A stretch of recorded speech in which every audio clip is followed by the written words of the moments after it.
Glory to God. ദൈവത്തിന് മഹത്വം ഉണ്ടാകട്ടെ. ദൈവത്തിൻ്റെ നിറഞ്ഞ സാന്നിധ്യം, ദൈവത്തിൻ്റെ കൃപ, ദൈവത്തിൻ്റെ ശക്തി, ദൈവത്തിൻ്റെ സ്നേഹം അനുഭവിക്കാൻ സർവശക്തനായ ദൈവം നമുക്കെല്ലാവർക്കും ഒരിക്കൽ കൂടെ അവസരം തന്നല്ലോ.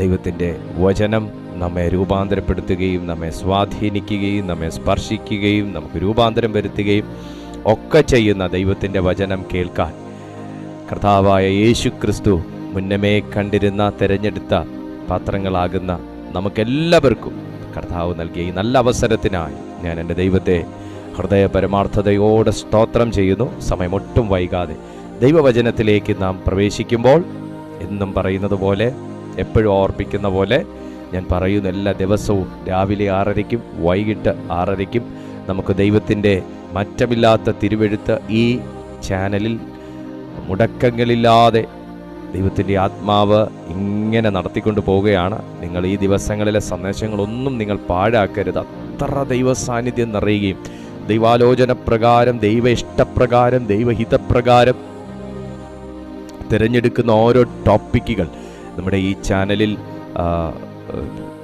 ശുശ്രൂഷിച്ചു കൊണ്ടിരിക്കുന്നു. ആ വചനം അനേകരെ ശുശ്രൂഷിക്കുന്നു.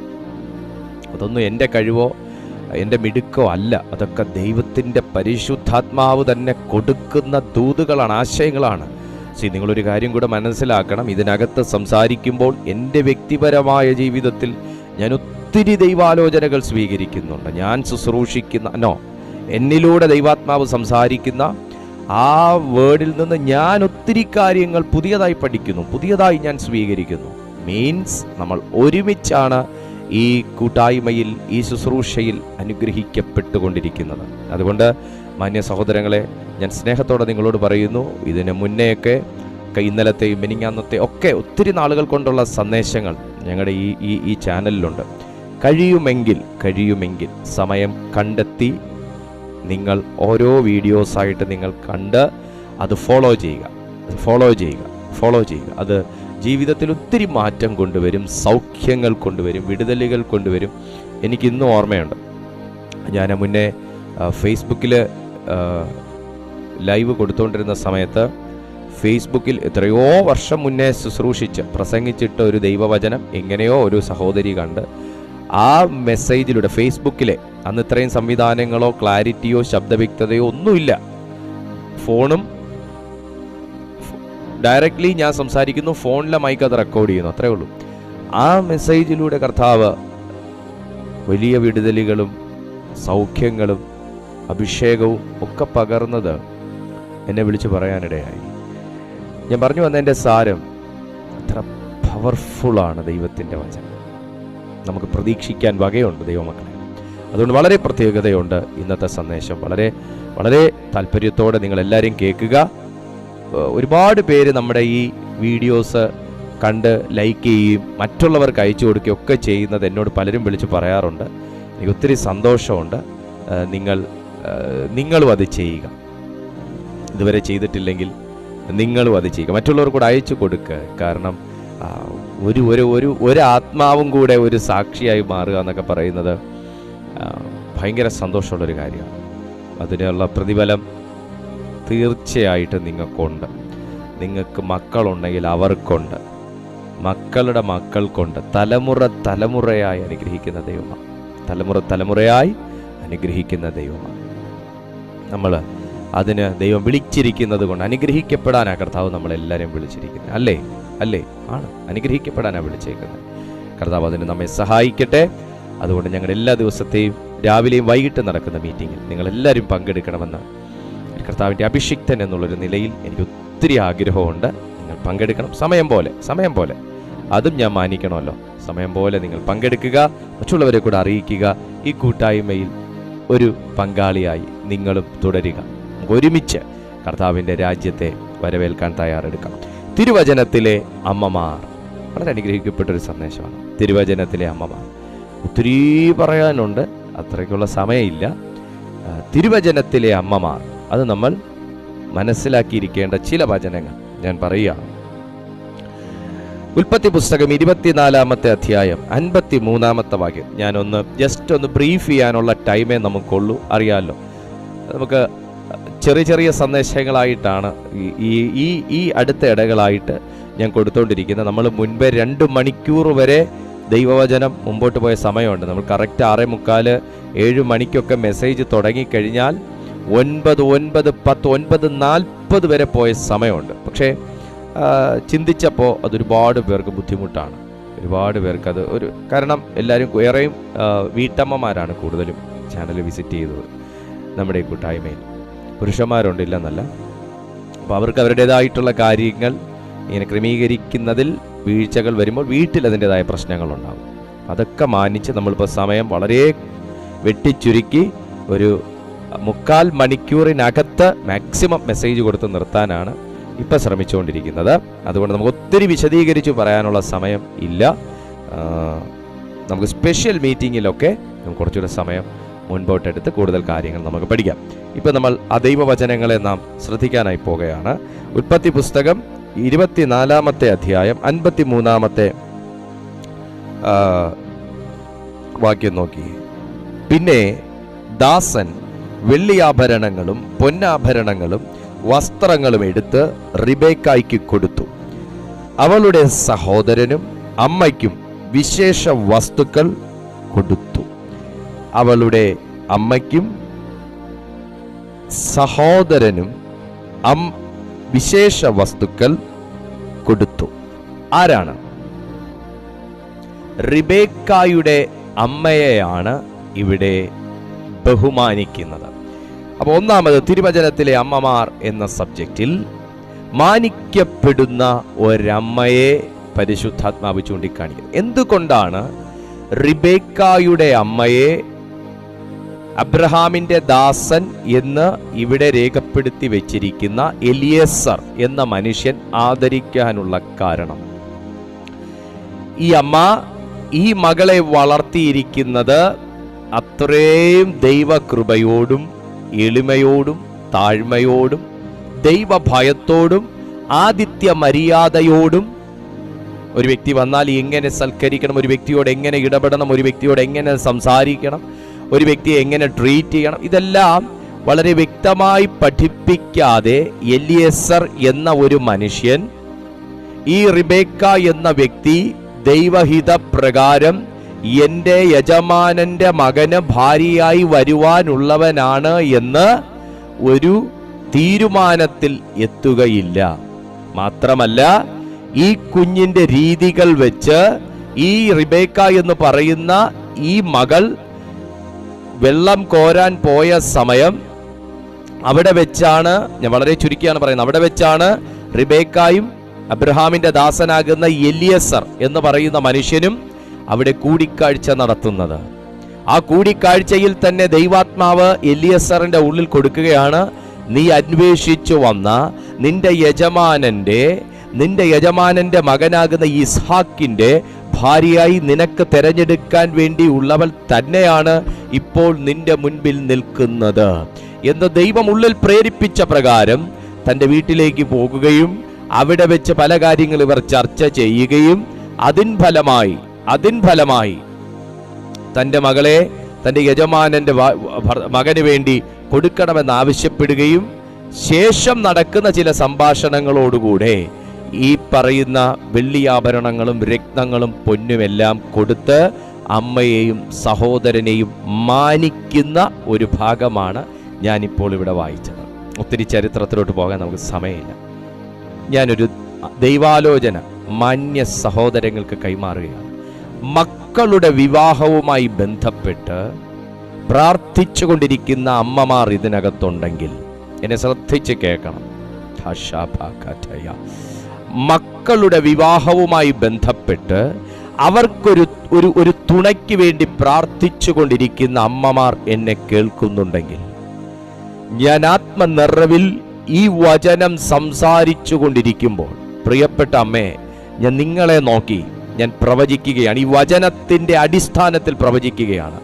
അവരുടെ വിവാഹം നടക്കാത്തതുമായി ബന്ധപ്പെട്ട് നിങ്ങൾ അനുഭവിക്കുന്ന അപമാനങ്ങൾ മാറി മാനിക്കപ്പെടുന്ന ഒരു നിലവാരത്തിലേക്ക് ദൈവത്തിൻ്റെ ആത്മാവ് നിങ്ങളെ കൊണ്ടുവന്നിരിക്കും. അമ്മ മാനിക്കപ്പെട്ടതിൻ്റെ കാരണം മക്കളെ വളർത്തിയേക്കുന്ന രീതിയും കൂടെ കൊണ്ടാണ്. മാതാപിതാക്കളെ, നമ്മുടെ മക്കൾ ഏറ്റവും നല്ല ഉന്നത നിലവാരത്തിൽ എത്തുന്നതിൻ്റെ പിന്നിൽ അവരെ പ്രാർത്ഥനയോടും ശിക്ഷണത്തോടും പ്രാഗൽഭ്യത്തോടും ഉപദേശത്തോടും കൂടെ വളർത്തുന്ന മാതാപിതാക്കൾക്കുള്ള ഒരു റിവാർഡും കൂടെ അതിനകത്തുണ്ട്. മക്കൾ ഏറ്റവും ഹയർ പൊസിഷനിൽ വെറുതെ എത്തില്ല.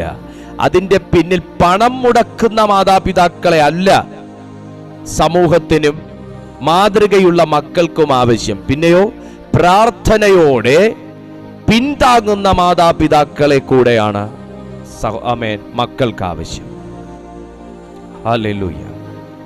ഇവിടെ ഈ അമ്മ മാനിക്കപ്പെട്ടു എന്ന് പറയുമ്പോൾ തിരുവചനം അനുശാസിക്കുന്ന നിലയിൽ ഈ അമ്മയപ്പന്മാർ മക്കളെ വളർത്തി എന്നുള്ളത് കൊണ്ടാണ് വെളിയിൽ നിന്നൊരു വെളിരാജ്യത്തിൽ നിന്ന് വന്ന ഒരു വെളി പ്രദേശത്ത് നിന്ന് വന്ന എലിയേസർ എന്ന ഒരു വ്യക്തിക്ക് ഒരൊറ്റ നോട്ടത്തിൽ റിബേക്കായെ ഇഷ്ടപ്പെട്ടതും ദൈവാത്മാവ് ഇടപെട്ടതും. നിങ്ങളുടെ മക്കൾ ചില ഇടങ്ങളിലേക്ക് ചെന്ന് നിൽക്കുമ്പോൾ അവർ വാ തുറക്കാതെ തന്നെ ദൈവം ചിലരുടെ ഉള്ളത്തിൽ ഇടപെടും. വിശ്വസിക്കാൻ പറ്റുമോ ഈ ദൂത്? ഞാൻ വിശ്വസിക്കുകയാണ്. ഞാൻ എൻ്റെ വ്യക്തിപരമായ ജീവിതത്തിൽ ഈ ആലോചന ഏറ്റെടുക്കുകയാണ്. റിബേക്കായുടെ വരവും റിബേക്കായുടെ ഇടപെടലും റിബേക്കായുടെ സഹകരണവും മാത്രം കണ്ടപ്പോൾ, ആവശ്യത്തോളം വെള്ളം എടുത്തുകൊള്ളുക, ഇനിയും ഞാൻ കോരിത്തരാൻ തയ്യാറാണ് എന്ന് പറയുന്ന റിബേക്കായുടെ സഹകരണ മനോഭാവം കണ്ടപ്പോൾ, പ്രവർത്തനം കണ്ടപ്പോൾ തന്നെ എലിയേസറിന്റെ ഉള്ളത്തിൽ ദൈവാത്മാവ് ഇടപെട്ടു എന്ന് പറയുമ്പോൾ അതിനകത്ത് ഒരു പ്രവചന ശബ്ദം മറഞ്ഞു കിടപ്പുണ്ട്.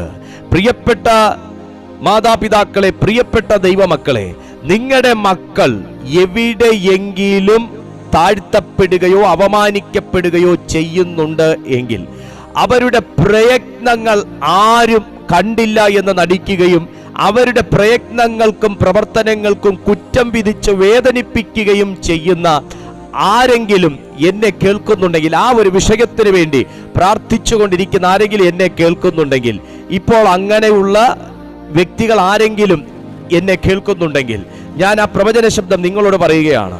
ഇവിടെ ചില മിനിറ്റുകൾ കൊണ്ടുള്ള ഒരു സംഭാഷണത്തിനിടയിൽ റിബേക്കായുടെ പ്രവർത്തനത്തെ അംഗീകരിക്കുകയും തൽഫലമായി ദൈവാത്മ ഇടപെടലോടെ നിയോഗത്തോടെ മനസ്സിന്റെ ഐക്യതയോടുകൂടെ റിബേക്ക തന്റെ യജമാനനാകുന്ന അബ്രഹാമിന്റെ മകനായ ഇസ്ഹാക്കിന് ഭാര്യയായി കൊണ്ടുവന്നിരിക്കുന്ന ഒരു വ്യക്തിയാണ് ഇതെന്നും ഇത് ദൈവനിയോഗമാണെന്നും എലിയേസർ തീരുമാനിച്ച് അംഗീകരിച്ചുറച്ചതുപോലെ നിങ്ങളെയും നിങ്ങളുടെ മക്കളെയും സ്വർഗത്തിലെ ദൈവം അംഗീകരിപ്പിക്കാൻ നിങ്ങൾ വാ തുറക്കണമെന്നില്ല. നിങ്ങളുടെ പ്രവർത്തനത്തിനകത്തുകൂടെ വെളിപ്പെടുന്ന ഒരു അനോയിന്റിംഗ് വ്യാപരിച്ചാൽ മതി. അതിന്റെ പിന്നിൽ ഈ അമ്മയെ ഉൾപ്പെടെ എലിയേസർ ആദരിച്ചത് അവിടെ നിൽക്കട്ടെ. രത്നം കൊടുത്തതും വെള്ളി കൊടുത്തതും പൊന്നു കൊടുത്തതും എല്ലാം അവിടെ നിൽക്കട്ടെ. ഈ റിബേക്കായുടെ അമ്മയെ ദൈവം അംഗീകരിച്ചതുകൊണ്ടാണ് എലിയേസറിനെ പോലെ ഒരു പുറം പ്രദേശത്തു നിന്ന് വന്ന വ്യക്തി അംഗീകരിച്ചത്, മാനിച്ചത്. ഇന്ന് ഏതെങ്കിലും അമ്മമാർ അവമാനിക്കപ്പെടുന്ന അവസ്ഥയിൽ എന്നെ കേൾക്കുന്നുണ്ടോ? ഏതെങ്കിലും അമ്മമാർ അംഗീകാരമില്ലാത്ത അവസ്ഥയിൽ എന്നെ കേൾക്കുന്നുണ്ടോ? ഏതെങ്കിലും അമ്മമാർ വേദനയോടെ എന്നെ കേൾക്കുന്നുണ്ടോ? ഈ തിരുവചനത്തിനകത്തേക്ക് പ്രവേശിക്കുക പ്രിയപ്പെട്ടവരെ. ദൈവത്തിന്റെ ആത്മാവ് നിങ്ങളോട് പറയുന്നു, ഈ റിബേക്കായുടെ മാതാവിനെ ദൈവം അംഗീകരിച്ച് എലിയേസറിനെ കൊണ്ട് അംഗീകരിപ്പിച്ച പോലെ, ദൈവം മാനിച്ച് എലിയേസറിലൂടെ മാനിപ്പിച്ചതുപോലെ നിങ്ങളെയും നിങ്ങളുടെ തലമുറകളിലൂടെ മാനിക്കാൻ എൻ്റെ ദൈവത്തിന് സമയമായി. ഹല്ലേലൂയ! ഒരു ആമേൻ പറയാൻ പറ്റുമോ? അതിൻ്റെ പിന്നിൽ മകളെ വളർത്തിയ ഒരമ്മയ്ക്കുള്ള റിവാർഡാണ്. അതിൻ്റെ പിന്നിൽ പ്രാർത്ഥനയോടെ ഈ മകളെ വളർത്തിയ ആൾക്കാരോട് എങ്ങനെ പെരുമാറണം, എങ്ങനെ ഇടപെടണം എന്ന് പഠിപ്പിച്ച അമ്മയ്ക്കുള്ള റിവാർഡാണ്. ഇതെല്ലാം ഇതിനകത്തെല്ലാം ഭയങ്കര ദൂതുകളുണ്ട്. നിങ്ങളത് എടുത്തോണം. അതിനകത്തുനിന്ന് മക്കളെ വളർത്താൻ കടംപെട്ടവരാണ് നമ്മളൊക്കെ. എങ്ങനെ വളർത്തണമെന്ന് ദൈവം തിരുവെഴുത്തിനകത്ത് ഉപദേശിച്ചിട്ടുണ്ട്. ആ രീതിയിൽ വളർത്താഞ്ഞാൽ മാനിക്കപ്പെടത്തില്ല, അപമാനിക്കപ്പെടും. പണമുള്ളത് കൊണ്ട് മക്കൾ നന്നാവില്ല. Praise God.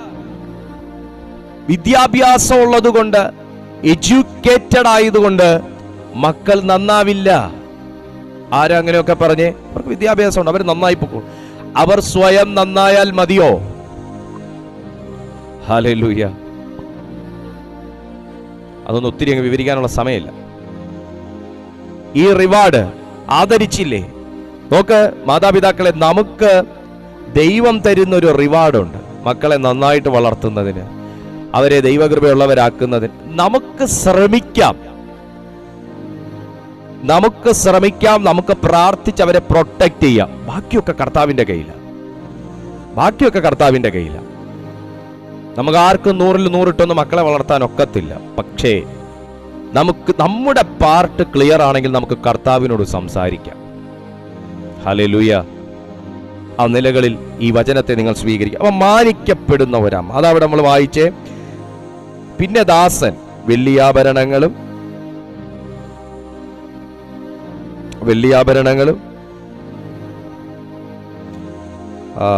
പൊന്നാഭരണങ്ങളും വസ്ത്രങ്ങളും എടുത്ത് റിബേക്കായിക്ക് കൊടുത്തു. അവളുടെ സഹോദരനും അമ്മയ്ക്കും വിശേഷ വസ്തുക്കൾ കൊടുത്തു എന്ന് അവിടെ എഴുതി വെച്ചേക്കുന്നത്. അവനും കൂടെയുള്ളവരും ഭക്ഷിച്ചു പാനം ചെയ്ത് രാപാർത്തു. രാവിലെ അവൻ എഴുന്നേറ്റ ശേഷം അവൻ, എന്റെ യജമാനന്റെ അടുക്കൽ എന്നെ അയക്കണമേ എന്ന് പറഞ്ഞു. അതിന് അവളുടെ സഹോദരനും അമ്മയും, ബാല ഒരു 10 ദിവസമെങ്കിലും ഞങ്ങളോടുകൂടെ പാർത്തിട്ട് പിന്നെ പോരട്ടെ എന്ന് പറഞ്ഞു. അവൻ അവരോട്, എന്നെ താമസിപ്പിക്കരുതേ, യഹോവ എന്റെ യാത്ര സഫലമാക്കിയിരിക്കുന്നുവല്ലോ.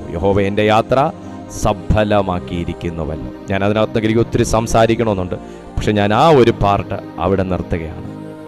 എന്നെ കേൾക്കുന്ന മാതാപിതാക്കളുടെ ശ്രദ്ധയ്ക്ക്, ഈ വചനം ചലിക്കുകയാണ്, ഈ വചനം ജീവൻ വെക്കുകയാണ്.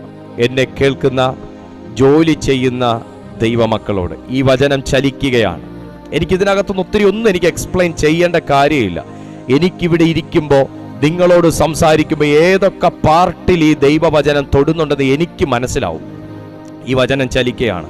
നിങ്ങളുടെ പ്രയത്നത്തിന് അർഹതയുള്ള കൂലി കിട്ടാത്ത അവസ്ഥയിൽ എന്നെ കേൾക്കുന്നുണ്ടെങ്കിൽ, നിങ്ങളുടെ പ്രവർത്തനത്തിന് അർഹതയുള്ള അംഗീകാരം കിട്ടാത്ത ഒരവസ്ഥയിൽ എന്നെ കേൾക്കുന്നുണ്ടെങ്കിൽ, റിബേക്കായുടെ മേൽ വ്യാപരിച്ചിരുന്ന ഒരു അഭിഷേകത്തെ ഇതിനകത്ത് പറയുന്നുണ്ട്.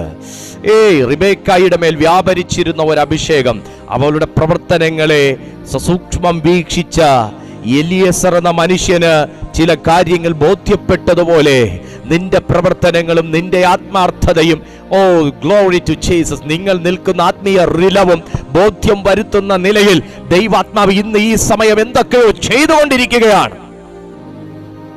Hallelujah. Oh glory to Jesus.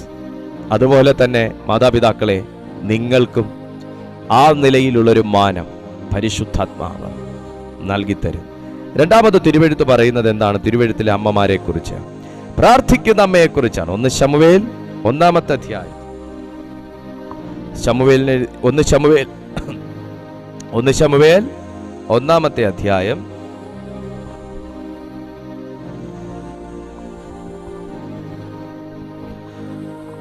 10-ാമത്തെ തിരുവചനം ഒന്ന് നോക്കി. 1 ശമൂവേൽ 1:10.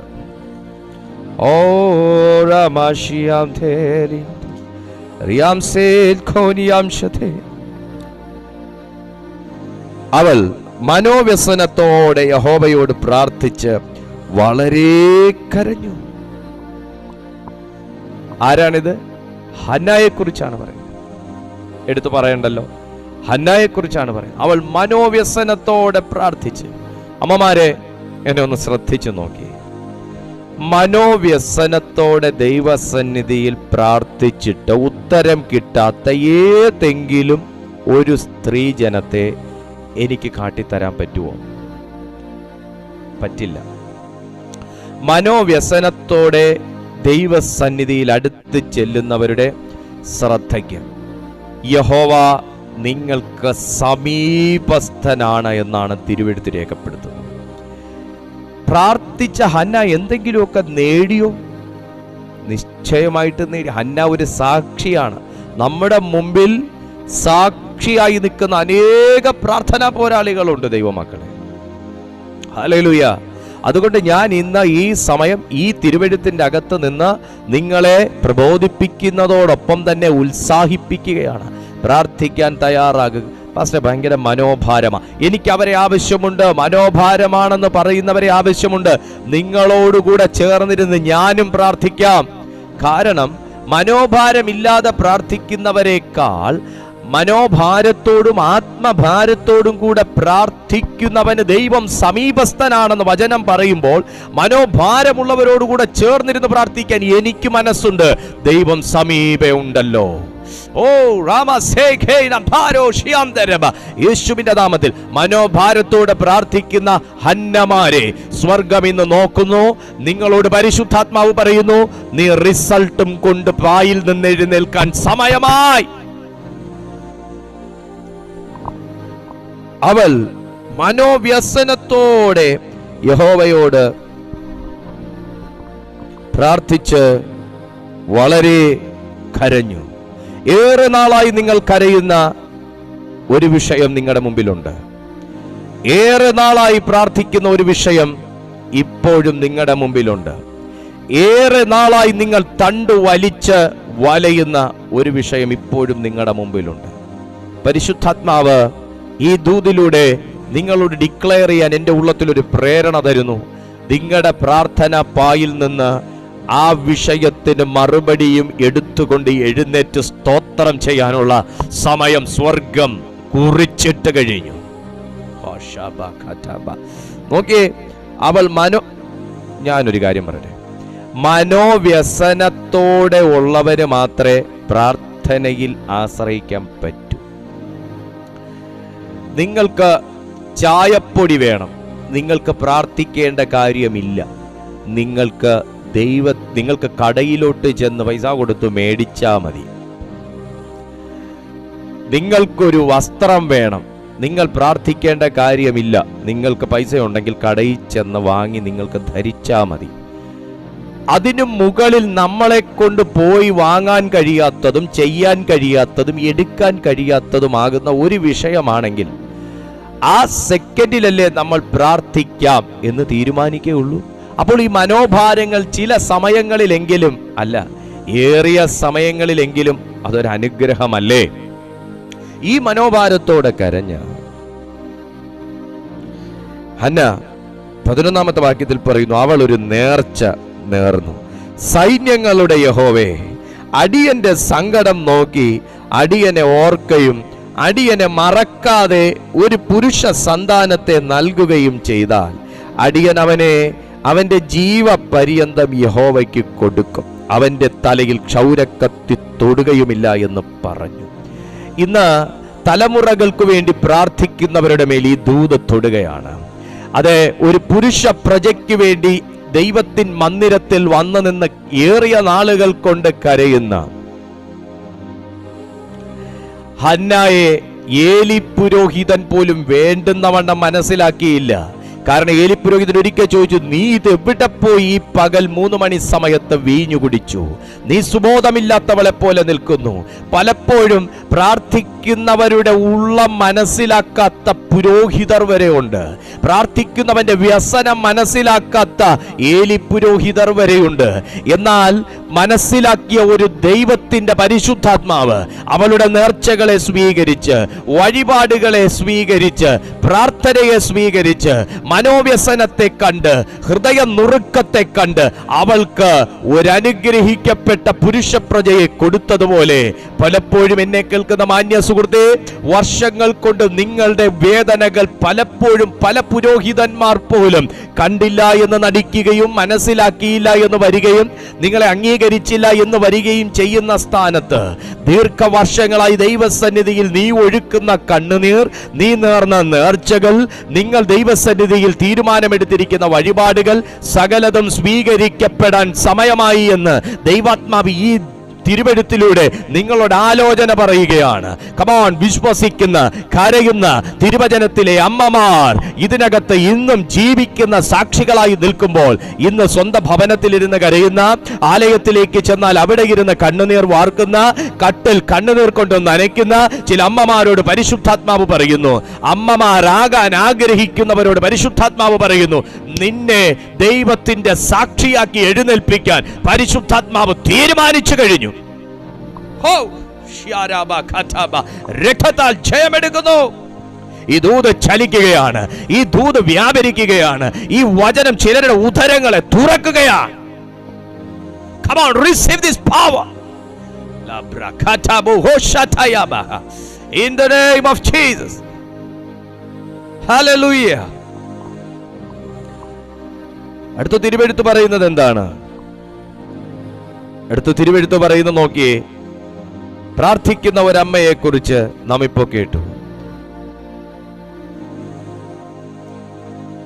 തിമോത്തിയോസിന് എഴുതിയ ലേഖനം വിശ്വാസമുള്ള ഒരു അമ്മയെ കുറിച്ച് തിരുവെഴുത്ത് പറയാണ്. 2 തിമോത്തിയോസ് 1:9 ഒന്ന് നോക്കിയേ. തിമോത്തിയോസിന് അപ്പോസ്തലനായ പൗലോസ് തിമോത്തിയോസിന് എഴുതിയ ലേഖനം 2 തിമോത്തിയോസ് 1:9.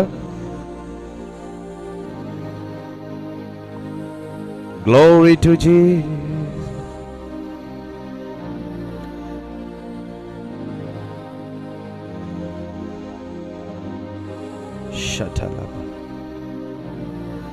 ഒന്ന് 5 നിങ്ങളൊന്ന് നോക്കിയേ. 2 തിമോത്തിയോസ് 1:5 നിങ്ങളൊന്ന് നോക്കിയേ. ആ വിശ്വാസം 4 മുതൽ വായിക്കാം. ഞാൻ പൂർവന്മാരുടെ ദൃഷ്ടാന്തം അനുസരിച്ച് നിർമ്മല മനസാക്ഷിയോടെ ആരാധിക്കുന്ന ദൈവത്തിന് നിന്റെ നിർവ്യാജ വിശ്വാസത്തിന്റെ ഓർമ്മ നിമിത്തം സ്തോത്രം ചെയ്യുന്നു. ആ വിശ്വാസം ആദ്യം നിന്റെ വലിയമ്മ ലോവീസിലും അമ്മ യുനീക്കയിലും ഉണ്ടായിരുന്നു, നിന്നിലും ഉണ്ടെന്ന് ഞാൻ ഉറച്ചിരിക്കുന്നു. നിന്നിലും ഉണ്ടെന്ന് ഞാൻ ഉറച്ചിരിക്കുന്നു. 9-ാമത്തെ വാക്യം കൂടെ ഒന്ന് നോക്കിയേ.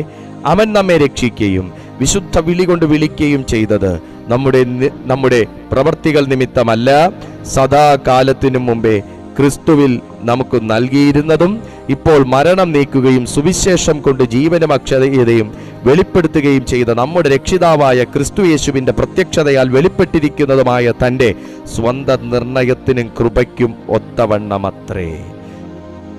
ഒരപ്പോസ്തോലൻ അമ്മയെക്കുറിച്ച് പറയുന്ന സാക്ഷ്യം നിങ്ങൾ കേട്ടോ? ഇത് ഒരമ്മയ്ക്ക് കിട്ടാവുന്നതിലും വെച്ച് ഏറ്റവും വലിയ റിവാർഡല്ലേ? മകളെ അമ്മയുടെ മേൽ ചുമന്നിരുന്ന വിശ്വാസത്തിന്റെ പകർച്ചയോടെ, നിഷ്കളങ്ക വിശ്വാസത്തിന്റെ പകർച്ച മക്കൾക്ക് കൊടുത്തത് കൊണ്ട് ഒരമ്മയ്ക്ക് കിട്ടാവുന്നതിലും വെച്ച് ഏറ്റവും വലിയ ഒരു അംഗീകാരമല്ലേ അപ്പോസ്തോലന്റെ വായിന്ന് വന്നത്? തിമോത്തിയോസേ, നിന്റെ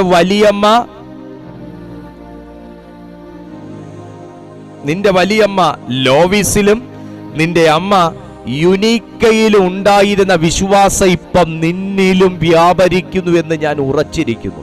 പ്രിയപ്പെട്ട മാതാപിതാക്കളെ, ഞാൻ എപ്പോഴും എന്ന പോലെ ഇപ്പോഴും നിങ്ങളോട് പറയുന്നു, മക്കൾക്ക് കൊടുക്കാൻ കഴിയുന്ന ഏറ്റവും വലിയ സമ്പാദ്യം വിശ്വാസവും യേശുവും പ്രാർത്ഥനാ ജീവിതവുമാണ്. അതിന് നിങ്ങൾ മാതൃകയായിരിക്കട്ടെ. നിങ്ങളുടെ മേലുള്ള വിശ്വാസം നിഷ്കളങ്കമായിരിക്കട്ടെ.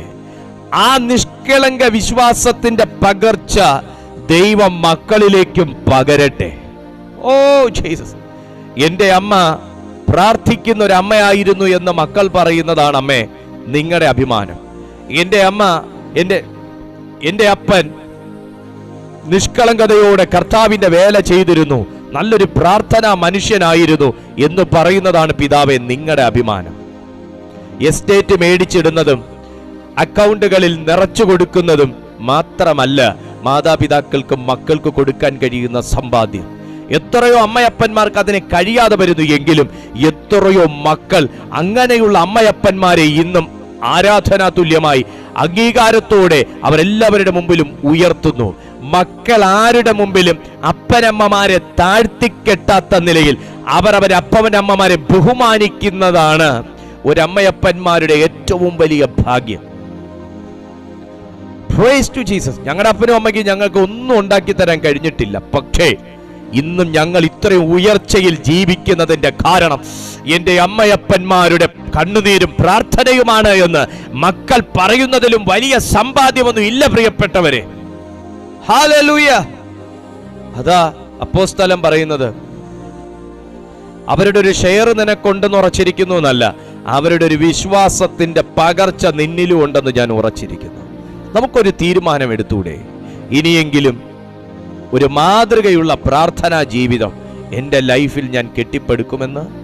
Price to Jesus. ഇത് തിരുവെഴുത്ത് പറയുന്നു, നോക്കിയേ, നിന്റെ ആ വിശ്വാസം നിന്റെ വലിയമ്മ ലോവീസിലും അമ്മ യുനീക്കയിലും ഉണ്ടായിരുന്നു, നിന്നിലും ഉണ്ടെന്ന് ഞാൻ ഉറച്ചിരിക്കുന്നു.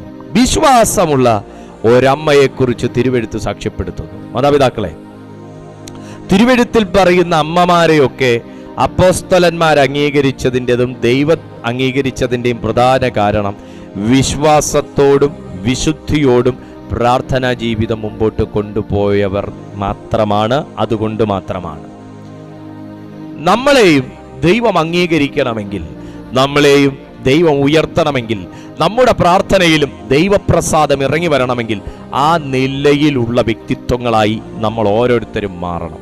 ഹല്ലേലൂയ. യോഹന്നാന്റെ സുവിശേഷം 2-ാമത്തെ അധ്യായം 3-ാമത്തെ വാക്യത്തിൽ ഓർമ്മപ്പെടുത്തുന്ന ഒരമ്മയെ നമുക്ക് കാണാം. യോഹന്നാന്റെ സുവിശേഷം 2-ാമത്തെ അധ്യായം 3-ാമത്തെ വാക്യത്തിൽ ഓർമ്മപ്പെടുത്തുന്ന ഒരമ്മ.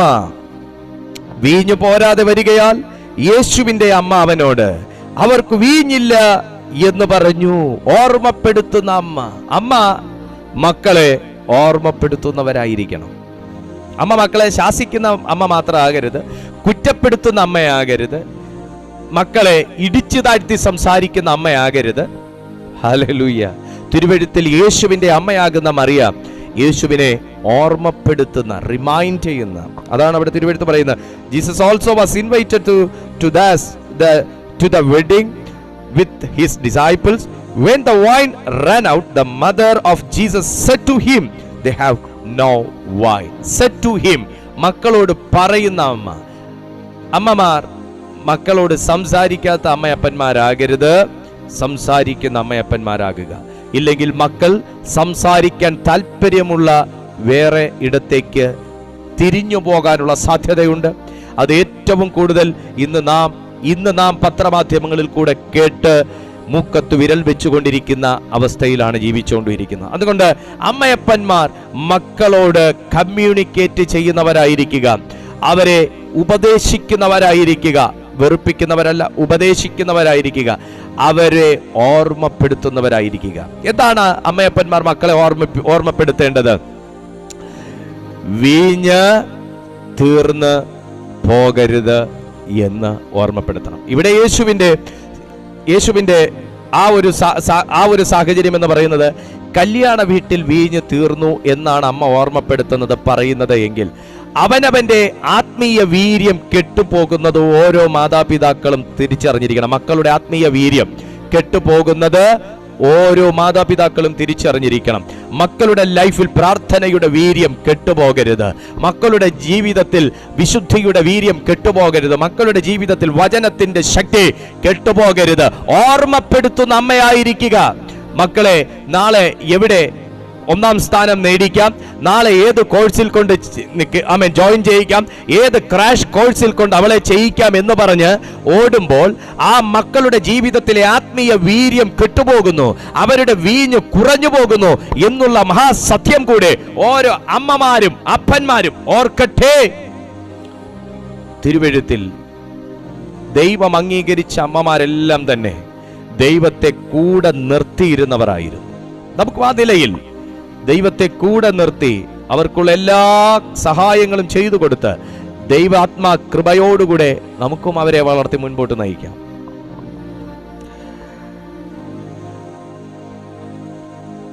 The last one, സംരക്ഷിക്കപ്പെടുന്ന അമ്മ. അങ്ങനെയാണെങ്കിൽ 19-ാമത്തെ അധ്യായം, യോഹന്നാന്റെ സുവിശേഷം 19-ാമത്തെ അധ്യായം 27-ാമത്തെ വാക്യത്തിൽ നോക്കുമ്പോൾ, ഹല്ലേലൂയ, 19-ാമത്തെ അധ്യായം 27-ാമത്തെ വാക്യത്തിൽ നോക്കുമ്പോൾ, പിന്നെ ശിഷ്യനോട്, ഇതാ നിന്റെ അമ്മ എന്നും പറഞ്ഞു. ആ നാഴിക മുതൽ ആ ശിഷ്യൻ അവളെ തൻ്റെ വീട്ടിൽ കൈക്കൊണ്ടു. യേശുക്രിസ്തുവിനെ പ്രാർത്ഥനയോടെ വിശുദ്ധിയോടെ വിശ്വാസത്തിൽ വളർത്തിയ മറിയയെ കർത്താവായ യേശുക്രിസ്തുവിന്റെ ക്രൂശീകരണ സമയം തൻ്റെ ശിഷ്യന്റെ കയ്യിലേക്ക് യേശു പിടിച്ചേൽപ്പിച്ച് സംരക്ഷിക്കുന്ന ഒരു ഭാഗമാണ് വായിക്കപ്പെട്ടത്. നമ്മൾ നമ്മുടെ മക്കളെ വളർത്തേണ്ട പോലെ വളർത്തിയാൽ, അവർക്ക് വേണ്ടുന്നതെല്ലാം വിശ്വസ്തയോടെ നാം ദൈവകൃപയിൽ പ്രാർത്ഥനയോടെ ചെയ്താൽ ഒരു കാലവും മാതാപിതാക്കളെ നിങ്ങളെ മക്കൾ കൈയൊഴിയുകയില്ല. ഒരു വാക്ക് കേറി പറഞ്ഞോട്ടെ, മക്കൾ കൈയൊഴിഞ്ഞാലും ദൈവം നിന്നെ കൈയൊഴിയുകയില്ല. മക്കൾ മറന്നാലും ദൈവം നിങ്ങളെ മറക്കത്തില്ല. ഹല്ലേലൂയ. മക്കൾ സംരക്ഷിക്കാൻ വേണ്ടിയല്ല, മക്കളെ സംരക്ഷിക്കണമെന്നുള്ള ദൈവിക നിയോഗം ഏറ്റെടുത്തവരാണ് മാതാപിതാക്കൾ. ദൈവമാണ് ഓരോരുത്തരെ വളർത്താൻ നമ്മുടെയൊക്കെ കയ്യിൽ ഏൽപ്പിച്ചേക്കുന്നത്. ആ നിയോഗം തിരിച്ചറിഞ്ഞ്, ആ കൃപ തിരിച്ചറിഞ്ഞ്, ആ ദൈവ ആലോചന തിരിച്ചറിഞ്ഞ് അത് ചെയ്യുന്ന ഒരു മാതാപിതാക്കളെയും മക്കൾ കൈയൊഴിഞ്ഞാലും ദൈവം കൈയൊഴിയത്തില്ല. കാരണം ദൈവത്തിൻ്റെ വേലയാണ് നിങ്ങൾ ഏറ്റെടുത്തിരിക്കുന്നത്. ഇന്ന് ഈ സന്ദേശം കേട്ടുകൊണ്ടിരിക്കുമ്പോൾ എത്ര ദൈവമക്കൾക്ക് പ്രാർത്ഥിക്കാൻ പറ്റും? കർത്താവേ, തിരുവചനത്തിൽ ദൈവം അംഗീകരിച്ചിരിക്കുന്ന ഒരമ്മയും ഒരപ്പനുമായി മാറാൻ എനിക്ക് താല്പര്യമുണ്ട്. ദൈവം ആഗ്രഹിക്കുന്ന നിലയിൽ എനിക്ക് ഒന്നായിത്തീരാൻ താല്പര്യമുണ്ട്. എനിക്കും ആ ഹന്നയെ പോലെ, എനിക്കും ആ റിബേക്കായുടെ മദറിനെ പോലെ, എനിക്കും ഹല്ലേലൂയ ആ മറിയെ പോലെ ഒക്കെ ഒന്നായിത്തീരാൻ എനിക്ക് ആഗ്രഹമുണ്ട്. അതിനെന്നെ ഒന്ന് അഭിഷേകം ഒരു അഭിഷേകം വേണം ദൈവമക്കളെ. ഒരു അഭിഷേകം ഉണ്ടെങ്കിലേ നമുക്ക് ഈ കാര്യങ്ങളെല്ലാം വിഘ്നം കൂടാതെ ചെയ്യാൻ കഴിയത്തുള്ളൂ. ഒന്ന് പ്രാർത്ഥിച്ച് ഒന്ന് മനസ്സ് തുറന്നൊന്ന് പ്രാർത്ഥിച്ചേ. ഒന്ന് മനസ്സ് തുറന്ന്, നിങ്ങൾ പ്രാർത്ഥിക്കാത്തവരൊന്നും അല്ല, പക്ഷേ ഞാൻ നിങ്ങളോട് ആവശ്യപ്പെടുക, ഒന്ന് മനസ്സ് തുറന്ന് പ്രാർത്ഥിക്കുമ്പോൾ ഈ സമയം എന്തോ പുതിയ ഒരു നിയോഗം പരിശുദ്ധാത്മാവ് ഇന്ന് ചിലരുടെ മേൽ കൈമാറാൻ പോവുക. പുതിയ ഒരു കൃപ.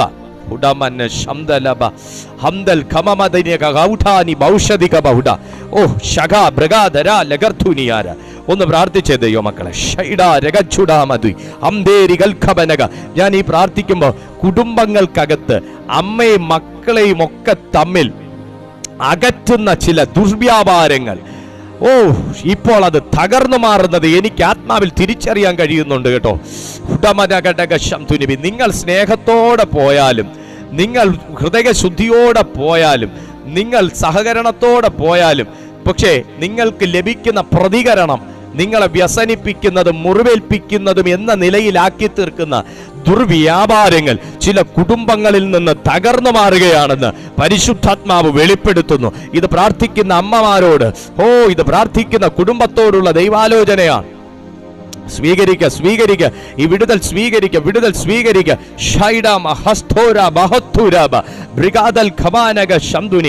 നിന്നെയും തിരുവെഴുത്തിനകത്ത് സാക്ഷ്യമുള്ള അമ്മമാരോടുകൂടെ സ്വർഗം ഇന്ന് കൂട്ടുകയാണ്. തിരുവചനത്തിനകത്ത് സാക്ഷ്യമുള്ള അമ്മമാരോടുകൂടെ ഇന്ന് ഇതിനകത്ത് ചില കുടുംബത്തെ ദൈവം എണ്ണുകയാണ്. കമാൻ, വിശ്വസിച്ചേ.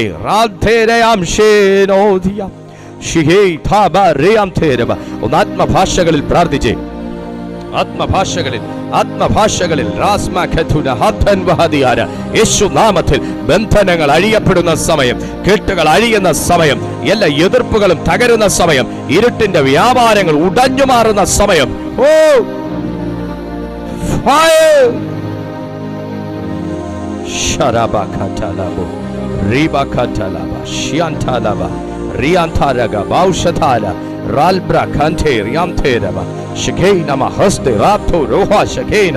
ആത്മസാന്നിധ്യം വ്യാപിക്കുന്നു, പരിശുദ്ധാത്മശക്തി വ്യാപരിക്കുന്നു.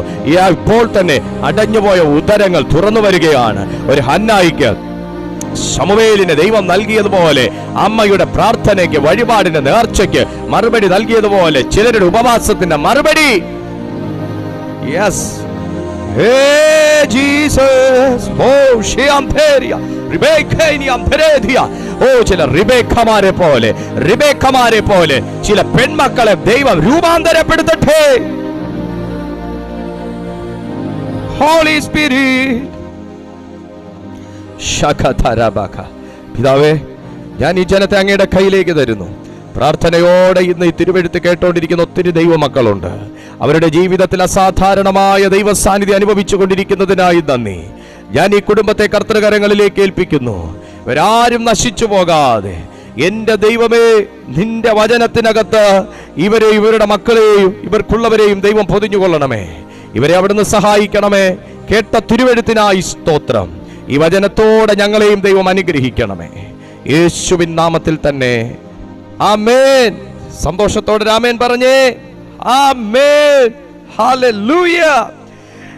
ഓ, കർത്താവിനെ നിങ്ങൾ സെലിബ്രേറ്റ് ചെയ്താട്ടെ. ദൈവത്തിന്റെ വചനത്തിനായി സ്തോത്രം. ഈ മീറ്റിംഗിൽ വളരെ താല്പര്യത്തോടെ അറ്റൻഡ് ചെയ്ത നിങ്ങൾ എല്ലാവരെയും ദൈവം അനുഗ്രഹിക്കും. പ്രിയപ്പെട്ടവരെ, മറക്കല്ല, എല്ലാ ദിവസവും രാവിലെ 6:30 മണിക്കും വൈകിട്ട് 6:30 മണിക്കും നമ്മുടെ മീറ്റിംഗ് ഉണ്ട്. നിങ്ങളെല്ലാവരും താല്പര്യത്തോടെ ജോയിൻ ചെയ്യണം. ഈ ചാനൽ സബ്സ്ക്രൈബ് ചെയ്തിട്ടില്ലെങ്കിൽ നിങ്ങൾ സബ്സ്ക്രൈബ് ചെയ്യണം. ലൈക്ക് ചെയ്തിട്ടില്ലെങ്കിൽ നിങ്ങൾ ലൈക്ക് ചെയ്യണം. മറ്റുള്ളവർക്ക് നിങ്ങൾ ഇന്ന് വരെ അയച്ചു കൊടുത്തിട്ടില്ലെങ്കിൽ ഇപ്പൊ തന്നെ നിങ്ങൾ അയച്ചു കൊടുക്കണം. എന്തിനെന്നറിയാമോ? ഈ അഭിഷേകത്തോടുകൂടെ നിങ്ങൾ ചേർന്ന് നിൽക്കുമ്പോൾ അനുഗ്രഹം നിങ്ങൾക്കുമുണ്ട്, അനുഗ്രഹം നിങ്ങൾക്കുമുണ്ട്, നിങ്ങളുടെ തലമുറകൾക്കുമുണ്ട്.